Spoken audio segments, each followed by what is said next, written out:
আর জিল্লু sir কি অবস্থা আপনার? এই তো আলহামদুলিল্লাহ। এখন শরীর ভালো? হ্যাঁ, মোটামুটি। আপনি বোধহয় দু একটা দিন ছুটি নিয়ে তারপরে আসলে বেটার হতো, তাই না? এইটুক শরীর খারাপের জন্য ছুটি নিব কি বলেন? ভার্সিটিতে ক্লাস আছে না? তারপরও আর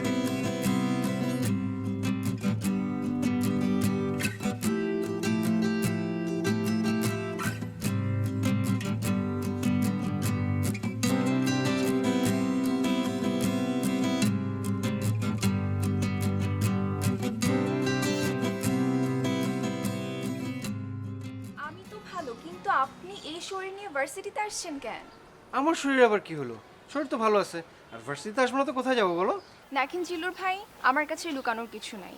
আর কালকে রাতের ঘটনা সালমান আমাকে সব বলেছে। সালমান বলছে? হ্যাঁ, বললো আপনি কিভাবে বাইরের খাবার দাবার খেয়ে আপনার কি কি হয়েছিল, আর ও কিভাবে আপনার সেবা করলো, এই সব কিছু। কিন্তু সালমান কিন্তু আমাকে আরেকটা কথাও বলেছে। কি বলছে সালমান? আর কি বলছে? বলেছে আমি যেন আপনার খোঁজ খবর রাখি, এই আর কি। ভালো তো দেখি, সালমান আস্তে আস্তে ভালো হয়ে যাচ্ছে। আর জিল্লু স্যার কি অবস্থা আপনার? এই তো আলহামদুলিল্লাহ। এখন শরীর ভালো? হ্যাঁ, মোটামুটি। আপনি বোধহয় দু একটা দিন ছুটি নিয়ে তারপরে আসলে বেটার হতো, তাই না? এইটুক শরীর খারাপের জন্য ছুটি নিব কি বলেন? ভার্সিটিতে ক্লাস আছে না? তারপরও আর আরেকটা বিষয়, আপনার কিন্তু বাইরের খাবার খাওয়া একদমই উচিত না। নিজের খাবার দাবার নিয়ে একটু সচেতন হন। বাইরের খাবার এমনিতেও খাই না, কিন্তু মানে কালকে একটু ইচ্ছা করলো খাইতে, তাই খাইলাম। আর খাওয়ার পরেই তো একটু অসুস্থ হয়ে গেলাম আর কি, এই আর কিছু না। তো আপনাকে এই খবরটা কে দিল? নিশ্চয়ই সালমান দিছে।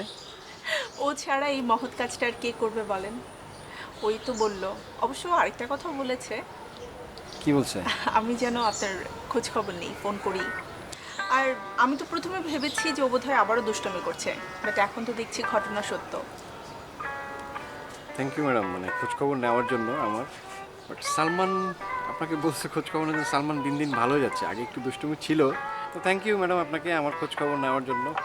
আর সালমান আস্তে আস্তে মনে হয় একটু ভালো হয়ে যাচ্ছে, দুষ্টুমিটা কমতেছে ওর। কারণ কালকে একটা ফোন দেওয়ার সাথে সাথেই চলে আসছে, এসে আমার এত হেল্প করলো আর কি। ভালো হলেই ভালো, আমরা তো চাই যাতে স্টুডেন্টরা ভালো হয়, তাই না? আর কাজ করেন থাকেন, আমার কাজ আছে, আমি যাই।